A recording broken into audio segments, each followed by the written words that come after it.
Alright, Mr. Miles, just to recap on our last session that we had with our little chip and run from either the fringe that we hit it from or the first cut. One thing we were talking about between you and me was that we wanted to press our hands forward again. Now you mentioned to me that you felt a little bit uncomfortable with your wrist being that stiff.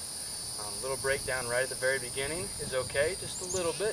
We just can't over-exaggerate on that breakdown as well. And then we also talked about how we need to stand a little bit more closer to the ball, as well as a little bit more upright to it, again, to make that leading edge of your face of the club flatter to the ground for you. Okay? Now our last chip shot that we're going to use for today anyway is going to be a kind of a lob shot or a flop shot for you. This situation that we have is we got an elevated green from our distance right here.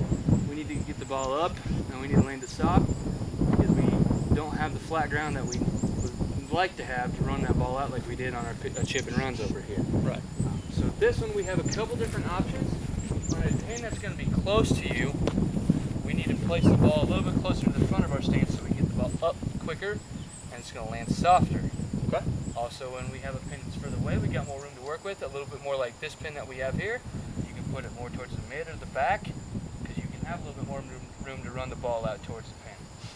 So what we're going to do, and what I like to do is I don't like to wear a glove for this because I like a little bit more feel on my shot. That's totally personal preference. If you like it, keep it. I'm going to take it off. Okay. Learn from the best. Now with this one, I'm probably going to place this a little bit more towards the middle front of my stance, kind of more or less off my left heel. Right. That way I like to get it up a little bit more, land it a little more softer. Okay. That's just my personal preference. Beautiful. And one more. I'll do one from the back and I'll do one way from the front. Now, the further back you go in your stance, the more open you need to be your target. Because we still need to remember this leading edge still needs to go to our target, whether that be the pin or a spot on the green. Okay. So if I'm further back, I need to open up more.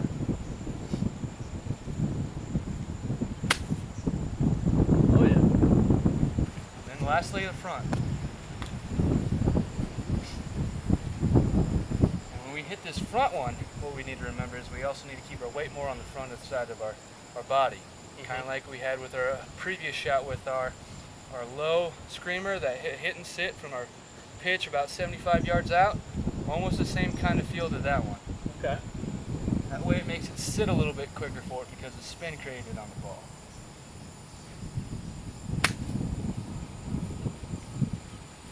Alright, Not bad. give her a whirl, my friend.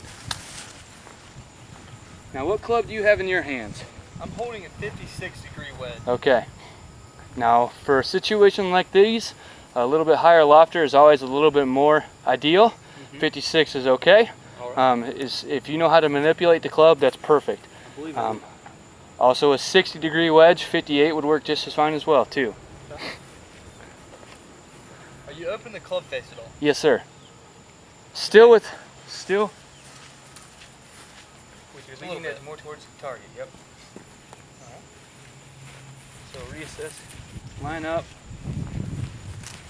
Hips are a little bit more open. And keep your swing path right on the line to where your target wants to be.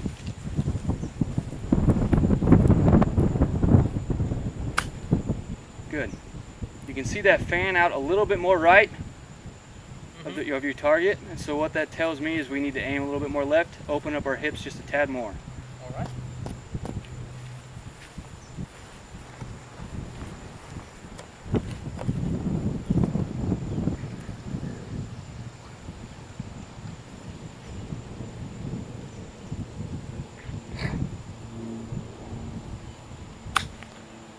Good.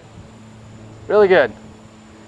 Now just landed a tad bit in front of it. So take a little bit of that pace off with your swing. Okay.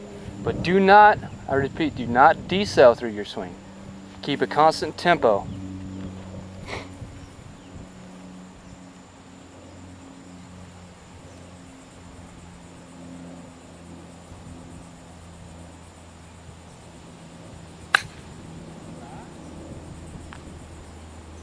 A little bit of a fan to that one.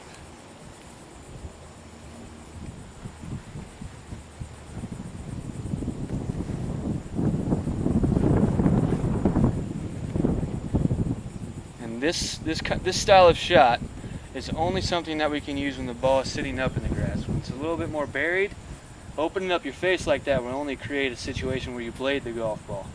Okay. It's a lot harder to hit when it's down in the grass than it is sitting up top.